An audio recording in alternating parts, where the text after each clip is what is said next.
안녕하세요. 제 이름은 김진수입니다. 올해 73. 제 아내 미영과 둘이 조용히 농촌 마을에서 살아가고 있습니다. 어릴 적부터 배운 건 하나였습니다. 사람은 믿음을 먹고 산다. 그 믿음을 품고 평생을 살아왔습니다. 하지만 그 믿음이 제 인생을 송두리째 무너뜨릴 줄은 꿈에도 몰랐습니다. 창밖으로 보이는 저녁 노을이 참 곱습니다. 아내는 부엌에서 저녁 준비 중이고요. 이 평화로운 풍경을 보면 누가 알까요? 우리가 몇 년 전 바닥을 치고 다시 일어선 사람들이란 걸, 그 이야기를 오늘 처음부터 끝까지 들려드리려 합니다. 평생 간직해온 믿음이 어떻게 저를 배신했는지, 그리고 그 배신으로부터 어떻게 다시 일어섰는지를요. 먼저 우리 마을에 대해 말씀드릴게요. 저희가 사는 북촌리는 서울에서 차로 3시간 거리에 있는 작은 농촌 마을입니다. 산으로 둘러싸인 이곳에서 저와 아내는 40년 넘게 살았습니다.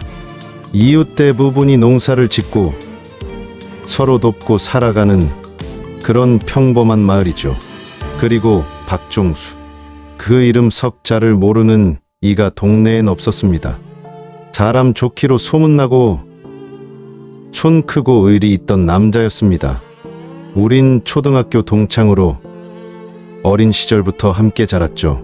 소년 시절에는 같은 산과 강에서 뛰놀았고, 젊은 시절엔 함께 논밭을 일구며 서로 의지하며 살았습니다.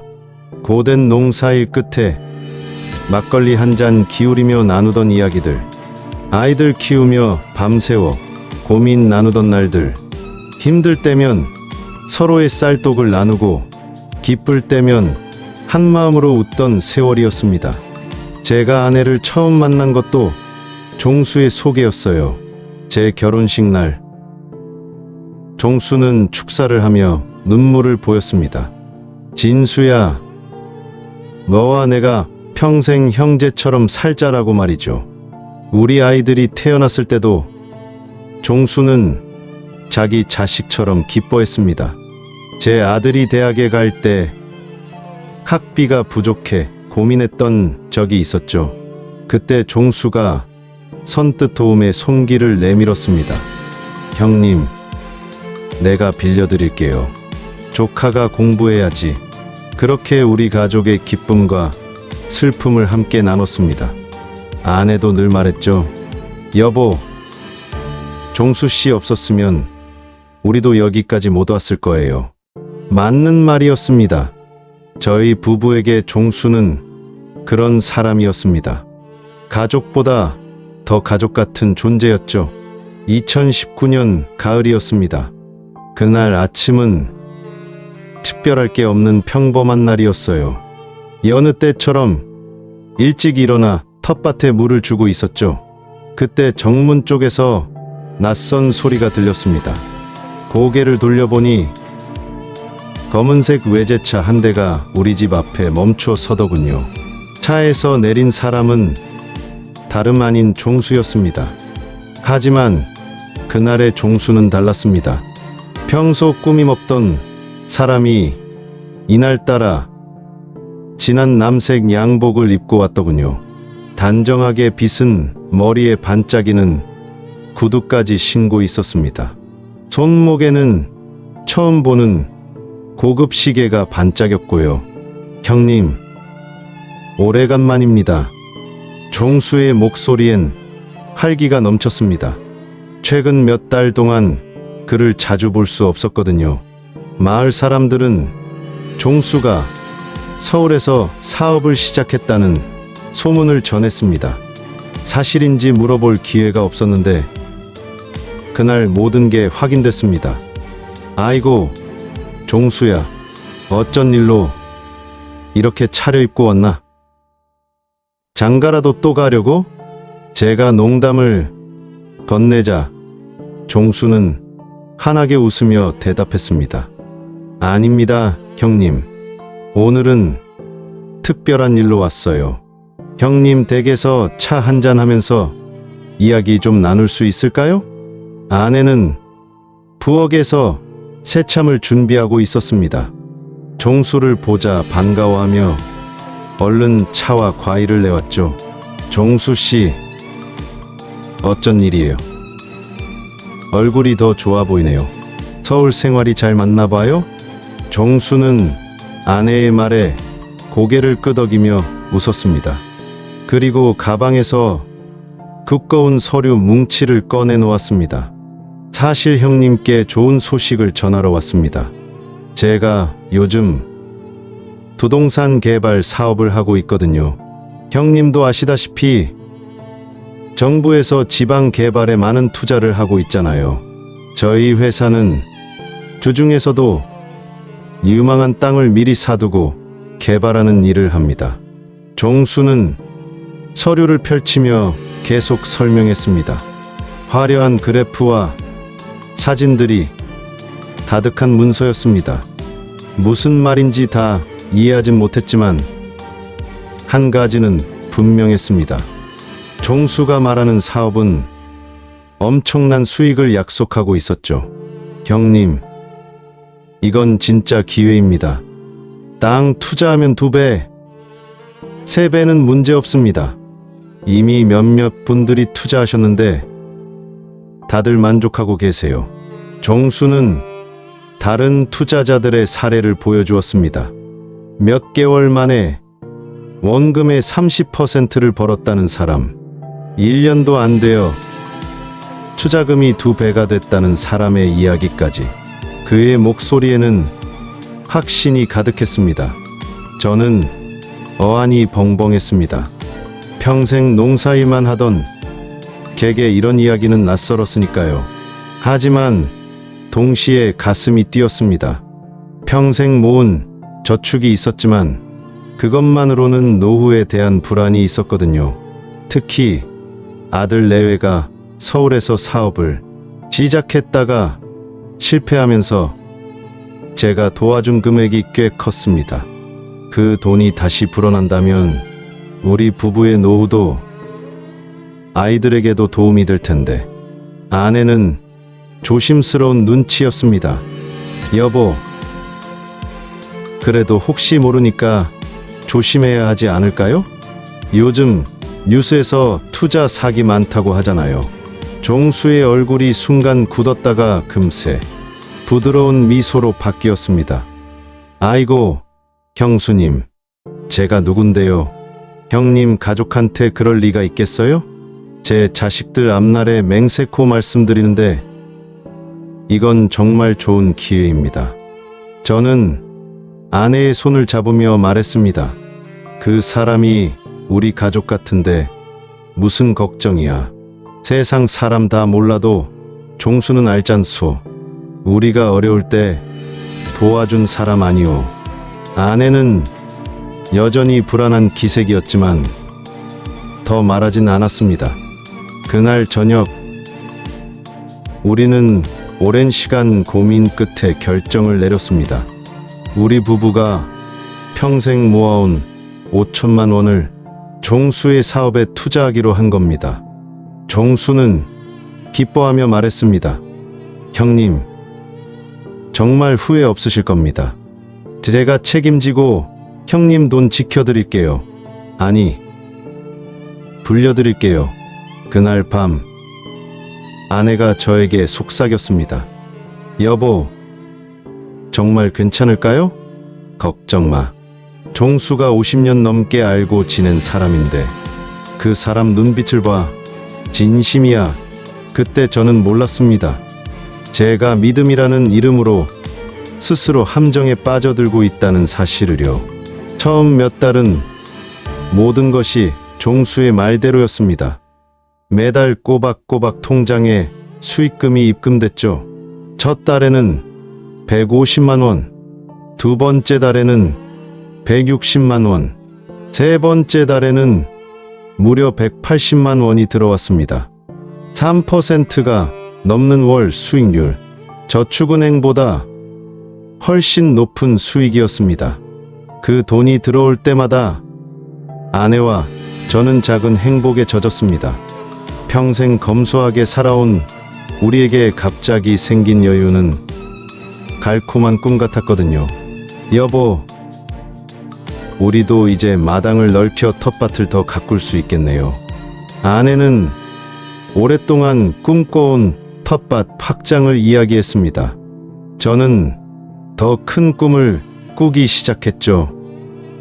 그러게, 손주들 용돈도 넉넉히 줄 수 있겠어. 대학 학비도 좀 보태주고, 심지어는 평생 가보지 못한 여행 이야기까지 꺼냈습니다. 우리도 제주도 한번 가볼 수 있겠네요. 아내가 수줍게 말했죠. 종수는 한 달에 한 번씩 찾아와 사업 진행 상황을 설명해 주곤 했습니다. 매번 새로운 지도와 사진을 가져와 어디에 어떤 개발이 진행되고 있는지 보여주었죠. 형님, 이 땅은 내년에 리조트가 들어설 겁니다. 정부 승인도 다 났고요. 여기는 물류센터 부지로 매각을 앞두고 있습니다. 형님 돈은 여기에 들어갔는데 정말 대박 날 겁니다. 그의 설명을 들으며 저는 가슴이 뿌듯했습니다. 역시 종수야. 평생 정직하게 살더니 이렇게 큰 일을 하는구나. 그런 생각이 들었죠. 그러던 어느 날 마을 구판장에서 낯선 이야기를 듣게 됐습니다. 김씨, 각종수가 요즘 사업한다면서 마을 사람들 돈 많이 모았다던데. 오래된 이웃인 최 씨의 말이었습니다. 그렇소. 나도 좀 투자했는데 수익이 괜찮아. 왜? 최 씨는 잠시 망설이더니 말을 이었습니다. 그런데 말이야, 내 사촌이 서울 금융 쪽에서 일하는데 그쪽에서는 그런 수익률이 나오는 사업은 없다더라고. 혹시 사기 아닌가 조심하라고 하던데. 순간 가슴이 철렁 내려앉았습니다. 하지만 곧 마음을 추스렸죠. 아니, 종수가 우리 560년 봐온 사람인데 무슨 소리요. 최 씨도 그런 말 함부로 하면 안 되지. 명예훼손 아니오. 집에 돌아와 아내에게 그 이야기를 전했습니다. 아내는 걱정스러운 얼굴로 말했습니다. 여보, 그래도 한 번 더 알아보는 게 어떨까요? 너무 좋은 것도 일심해봐야 한다고 하잖아요. 저는 그날 처음으로 종수에게 전화를 걸었습니다. 그동안은 항상 그가 먼저 연락했었거든요. 종수야, 우리 투자한 돈이 정확히 어디에 쓰이고 있는지 좀 더 자세히 알 수 있을까? 전화기 너머로 들려온 종수의 목소리는 예전과 달리 약간 날카로웠습니다. 형님, 제가 매번 설명드리고 있잖아요. 혹시 누가 뭐라고 하던가요? 아니, 그게 아니라 그냥 더 자세히 알고 싶어서. 아, 네. 다음에 뵐 때 모든 서류 가져갈게요. 지금은 미팅 중이라 나중에 다시 연락드릴게요. 그러나 그 후로 종수의 연락은 점점 뜸해졌습니다.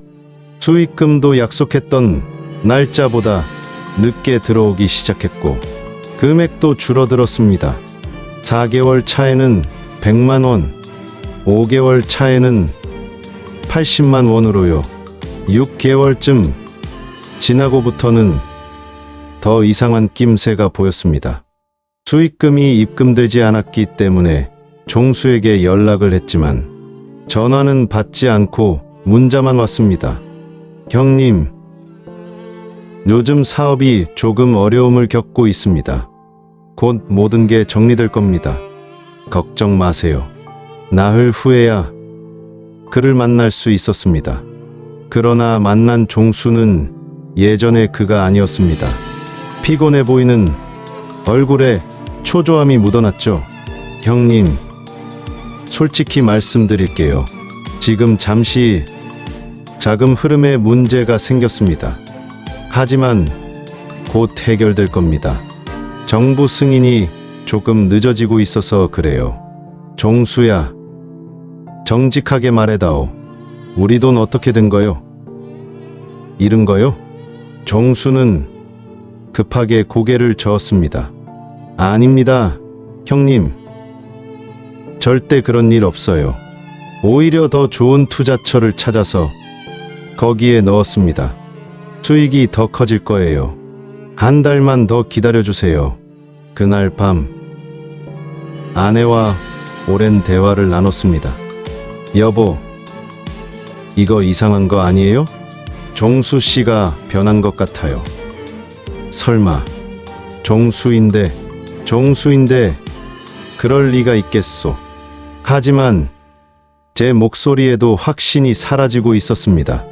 그로부터 보름 후 더 이상 기다릴 수 없어 종수의 집을 찾아갔습니다. 그러나 문은 굳게 잠겨 있었고 초인종을 아무리 눌러도 대답이 없었습니다. 이웃집 아주머니가 나오더니 말했습니다. 할아버지, 거기 사람 없어요. 며칠 전에 이사 갔어요. 네? 이사요? 어디로 갔는지 아세요? 모르겠어요. 밤중에 조용히 짐 싸서 나갔대요. 집주인도 찾고 있다던데. 가슴이 내려앉았습니다. 바로 종수의 사무실로 향했습니다. 그가 서울에서 사업한다던 사무실 주소를 알고 있었거든요. 2시간을 버스와 지하철에 시달려 겨우 찾아간 그곳은 텅 빈 사무실이었습니다. 문에는 임대문의 스티커만 덩그러니 붙어 있었습니다. 건물 관리인을 만나 물었습니다. 여기 박종수라는 사람 사무실이 있었는데요. 아, 니르게발 말씀하시는 거죠? 2달 전에 나갔습니다. 임대료도 몇 달치 밀린 채로요. 그 말을 듣는 순간 무언가가 확 무너지는 소리가 들리는 것 같았습니다. 제 인생을 지탱해온 믿음의 기둥이 산산조각 나는 소리였습니다. 저는 마지막 희망을 품고 종수의 휴대폰으로 전화를 걸었습니다. 전화기가 꺼져 있어 음성사서함으로 연결됩니다. 기계적인 목소리만 들렸습니다. 그토록 믿었던 사람이 흔적도 없이 사라진 겁니다. 버스를 타고 집으로 돌아오는 길, 창밖으로 흘러가는 풍경을 바라보며 한없이 눈물이 흘렀습니다. 70 넘은 무인이 길가에서 어린아이처럼 흐느끼고 있었습니다. 집에 도착했을 때 아내는 현관에서 초조하게 기다리고 있었습니다. 여보, 어떻게 됐어요? 제 표정만 보고도 모든 걸 알아챈 아내의 얼굴이 하얗게 변했습니다. 여보, 우리 어떡해요? 아내의 목소리가 떨렸습니다. 저는 그저 무릎을 꿇고 아내의 손을 잡았습니다. 미안하오. 내가 너무 믿었소. 내가 더 이상 말이 나오지 않았습니다. 그날 밤 우리 부부는 서로 껴안고 밤새 울었습니다. 평생 모아온 돈, 우리의 노후를 책임질 돈, 아픈 날을 대비한 돈, 모든 것이 한순간에 사라졌습니다. 더 가슴 아픈 건 돈보다도 믿음의 상실이었습니다. 평생 형제처럼 믿고 의지했던 사람이 우리를 이렇게 배신할 줄이야. 그 사실을 받아들이는 게 더 고통스러웠습니다. 며칠 동안 밤을 새우며 머릿속을 맴도는 건 한 가지였습니다. 왜 나는 몰랐을까? 그렇게 믿었던 사람이었기에 더 깊은 배신감에 숨이 막혔습니다. 아내는 매일 밤 베개를 적셨습니다. 우리 평생을 모은 돈인데 우리가 이렇게 바보였나요? 그 모습을 볼 때마다 가슴이 찢어지는 것 같았습니다. 모든 책임은 저에게 있었으니까요. 제가 더 의심했어야 했습니다. 제가 더 신중했어야 했습니다. 한밤중에 문득 깨어 생각했습니다. 혹시 우리만 당한 게 아닐지도 모른다고요. 다음 날 아침 일찍 마을 이장님을 찾아갔습니다. 이장님, 혹시 마을에서 닭종수 사업에 돈 넣은 사람들 더 있습니까? 이장님의 얼굴이 어두워졌습니다. 김씨도 당했구먼. 벌써 5집이나 찾아왔어. 합치면 3억은 넘을 거야. 그 말을 듣고 어지러움이 밀려왔습니다. 우리뿐만 아니라 마을 사람들, 평생 함께 살아온 이웃들까지 속인 겁니다. 경찰에는 신고했소? 했지. 하지만 판사가 영장을 내줘야 수사가 제대로 된다는데 아직 소식이 없어. 게다가 박종수가 어디 있는지도 모르잖아. 소문은 빠르게 퍼졌습니다. 마을 전체가 술렁였죠. 김진수 씨도 당했대. 사람 믿다가 재산 다 날렸대. 차가운 시선, 말 없는 뒷담화. 우리는 스스로 더 움츠러들었습니다. 시장에 가면 사람들이 수군거렸습니다. 아니, 평생같이 한 친구한테 당했다지 뭐야. 그렇게 똑똑하다던 김진수도 당했대. 그 말들이 칼처럼 가슴을 찔렀습니다. 절망의 나날이 계속됐습니다. 몇 주 동안 저는 방 안에서 나오지 않았습니다. 밥도 거의 먹지 않았고 잠도 제대로 이루지 못했죠. 아내도 마찬가지였습니다. 두 노인이 집 안에서 혼자만의 절망에 빠져 있었습니다. 그러던 어느 날 아침이었습니다. 문득 아내가 옷을 갈아입는 소리에 잠에서 깼습니다. 여보, 어딜 가려고 그러? 아내는 조용히 대답했습니다. 시장에 갈 거예요. 채소 팔러요. 뭐라고요? 우리 텃밭에 있는 채소들이요. 다 익었어요. 팔면 몇만 원이라도 될 거예요. 저는 벌떡 일어났습니다. 말도 안 돼요. 당신이 어떻게? 사람들 시선도 있고. 아내는 단호하게 말했습니다. 여보, 우리 여기서 무너지면 끝이에요. 우리 다시 일어나요. 지금은 힘들어도 또 살아갈 날들이 많잖아요. 그 말을 듣는 순간 부끄러움이 밀려왔습니다. 제가 얼마나 나약했던가요? 아내의 강인함에 비하면 저는 너무 쉽게 무너졌습니다. 내가 같이 가겠소. 그날부터 우리는 다시 일어서기 시작했습니다. 아내는 새벽마다 텃밭 채소를 들고 시장에 나갔고 저는 남은 작은 밭을 갈았습니다. 처음에는 사람들의 시선이 무서웠습니다. 하지만 점차 익숙해졌습니다. 사람들은 처음엔 수군거렸지만 시간이 지날수록 따뜻한 위로의 말을 건네는 이웃들이 늘어났습니다.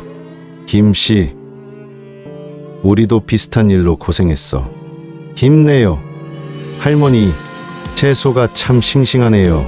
그런 말들이 큰 힘이 됐습니다. 작은 변화가 시작됐습니다.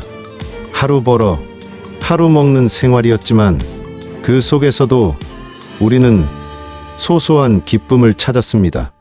아내가 시장에서 번 돈으로 작은 화분을 사왔을 때 우리는 오랜만에 함께 웃었습니다. 여보, 이게 뭐요? 제가 좋아하는 제라늄이에요. 꽃이 필 때까지 우리가 함께 키워요. 그 꽃이 상징하는 바를 저는 알았습니다. 새로운 시작, 희망의 메시지였죠.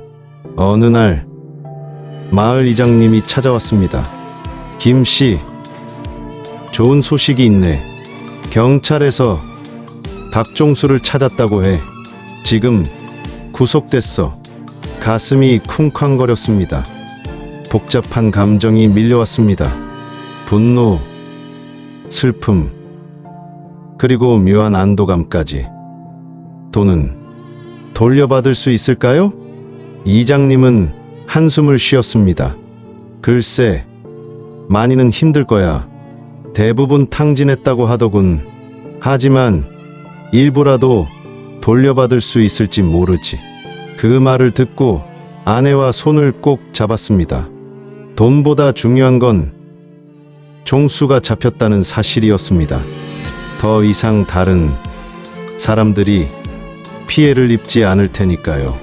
경찰서에서 연락이 왔습니다. 박종수가 저희를 만나고 싶다고 했습니다. 처음엔 거절하려 했지만 무언가 마음 한구석이 그를 만나야 한다고 속삭였습니다. 법원 구치소에서 만난 종수는 제가 알던 그 사람이 아니었습니다. 수척해진 얼굴에 초췌한 눈빛, 주황색 수의를 입은 그는 고개를 들지 못했습니다. 형님, 형수님, 정말 죄송합니다. 그의 목소리는 떨렸습니다. 저는 아무 말도 할 수 없었습니다. 50년 지기 친구이자 평생 믿었던 사람이 이렇게 초라하게 앉아 있는 모습을 보니 말문이 막혔습니다. 왜 그랬어? 우리가 언제부터 남이었나? 아내가 떨리는 목소리로 물었습니다. 종수는 고개를 들었습니다. 그의 눈에는 눈물이 고여 있었습니다. 처음엔 정말 사업을 하려고 했습니다. 하지만 제가 욕심을 부렸어요. 큰 돈을 빨리 벌고 싶었고 주식에 투자했다가 다 잃었습니다. 그 돈을 메우려고 또 다른 분들에게 투자를 받았고 그렇게 눈덩이처럼 불어났습니다. 전형적인 폰지 사기였습니다. 새 투자자의 돈으로 이전 투자자에게 수익금을 지급하는 방식. 결국 언젠가는 무너질 수밖에 없는 구조였죠. 형님, 형수님, 제가 평생 갚아나가겠습니다. 출소하면 일해서 조금씩이라도 갚겠습니다. 저는 그의 얼굴을 오랫동안 바라보았습니다. 어린 시절 함께 개울가에서 놀던 모습, 청년 시절 함께 농사지으며 꿈을 키우던 모습, 서로의 결혼식에서 축하해주던 모습들이 스쳐 지나갔습니다. 종수야, 제 목소리는 떨렸습니다. 나는 내가 왜 그랬는지 아직도 이해할 수 없다. 하지만 미워하진 않는다. 아내가 놀란 눈으로 저를 바라보았습니다. 저도 제 입에서 나온 말에 놀랐습니다. 하지만 그것이 진심이었습니다. 미워해봤자 내 마음만 더 아프더구나. 이제는 내 남은 시간을 미움으로 채우고 싶지 않아. 종수의 눈에서 눈물이 흘렀습니다. 형님, 다만 진정으로 뉘우치고 있다면 다른 피해자들에게도 모든 걸 털어놓거라. 재판에서 숨김없이 말하고 가능한 한 많은 사람들이 돈을 돌려받을 수 있게 해줘. 종수는 고개를 끄덕였습니다. 우리는 더 이상 할 말이 없었습니다. 면회를 마치고 나오는 길, 아내가 제 손을 꼭 잡았습니다. 여보, 정말 용서한 거예요?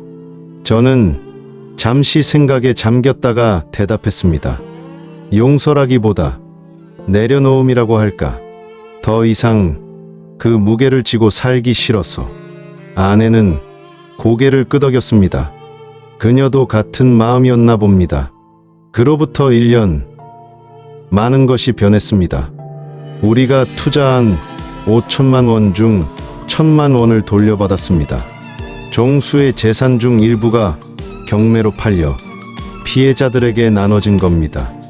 많은 금액은 아니었지만 우리에겐 새 출발을 위한 씨앗이 되었습니다. 놀랍게도 우리의 생활은 예전보다 더 풍요로워졌습니다. 물질적으로는 아니지만 마음의 풍요로움이 찾아왔습니다. 아내는 시장에서 만난 다른 할머니들과 작은 모임을 만들었고 저는 마을 노인회에서 봉사활동을 시작했습니다. 우리가 다시 일어서는 모습을 본 마을 사람들도 조금씩 변했습니다. 이제는 동정의 시선이 아니라 존경의 눈빛으로 바라봐 주더군요. 김씨 부부 참 대단해. 그 나이에 그렇게 일어서다니. 어느 날 아들 내외가 서울에서 내려왔습니다. 그들도 우리의 변화를 느꼈는지 놀란 표정이었습니다. 아버지, 어머니, 정말 괜찮으세요? 서울로 올라오시면 어떨까요? 저희가 모셔드릴게요. 저는 아내와 눈을 마주치고 웃었습니다. 아니다, 아들아. 우리는 여기가 좋아. 이곳에 우리의 삶이 있고 추억이 있잖니. 아내가 덧붙였습니다. 그리고 우리끼리 잘 살고 있단다. 오히려 요즘이 더 행복하니까 걱정 마렴. 아들은 의아한 표정이었지만 우리의 얼굴에서 진심을 읽었는지 더 이상 말하지 않았습니다. 종수는 3년형을 선고받았습니다. 때때로 그에게서 편지가 옵니다. 반성과 사과의 내용이 담긴 편지. 저는 답장을 보내지는 않지만 매번 편지를 읽습니다. 그리고 그를 위해 짧게 기도합니다. 그도 잘못을 진심으로 뉘우치고 새 삶을 살 수 있기를. 다시 처음으로 돌아가 볼까요? 제 이름은 김진수입니다. 올해 73. 제 아내 미영과 둘이 조용히 농촌 마을에서 살아가고 있습니다. 창밖으로 보이는 저녁 노을이 참 곱습니다. 아내는 부엌에서 저녁 준비를 하고 있고요. 텃밭에서 가꾼 채소로 끓인 된장찌개 냄새가 집 안에 가득합니다. 믿음이 무너진 자리엔 씻을 수 없는 상처가 남습니다. 상처는 여전히 가끔 아프지만 이제는 그 통증을 받아들일 수 있게 되었습니다. 절망 속에서도 우리는 깨달았습니다. 다시 일어서는 건 결국 우리 자신이라는 것을요. 어제는 아내와 마당에 앉아 저녁 노을을 바라보았습니다. 아내가 말했습니다. 여보, 우리 여행은 못 가도 이렇게 해질 무렵 마당에 앉으니 참 좋네요. 저는 아내의 손을 잡으며 대답했습니다. 그러게, 그래도 당신이 있어 참 다행이요.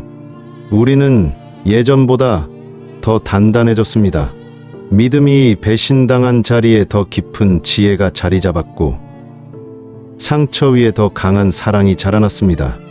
여러분, 인생에는 속절없이 넘어지는 날이 있습니다. 마음 깊이 믿었던 사람에게 배신당할 수도 있고 평생을 쌓아온 것이 한순간에 무너질 수도 있습니다. 하지만 사랑하는 사람과 함께라면 다시 일어설 힘이 있습니다. 그리고 무엇보다 용서는 나 자신을 위한 것임을 배웠습니다. 미움을 내려놓는 순간 내 마음에도 평화가 찾아왔으니까요. 부디 저희 이야기가 누군가에겐 작은 경종이 되기를, 또 다른 누군가에겐 희망의 불씨가 되기를 바랍니다.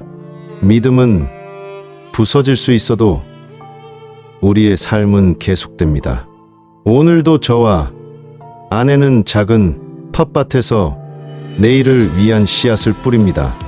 우리가 심은 씨앗이 싹을 틔우고 자라나듯 우리의 믿음도 다시 자라나고 있습니다. 사람에 대한 맹목적인 믿음이 아닌 지혜로운 믿음으로요. 그리고 무엇보다 서로에 대한 믿음은 더욱 단단해졌습니다. 아내와 저는 그 어느 때보다 가까워졌으니까요. 어쩌면 이것이 우리가 겪은 시련의 가장 큰 선물인지도 모르겠습니다. 이제 저녁 식사 시간이 다가옵니다. 아내가 부르는 소리가 들리네요. 오늘도 감사한 마음으로 하루를 마무리하려 합니다. 고맙습니다.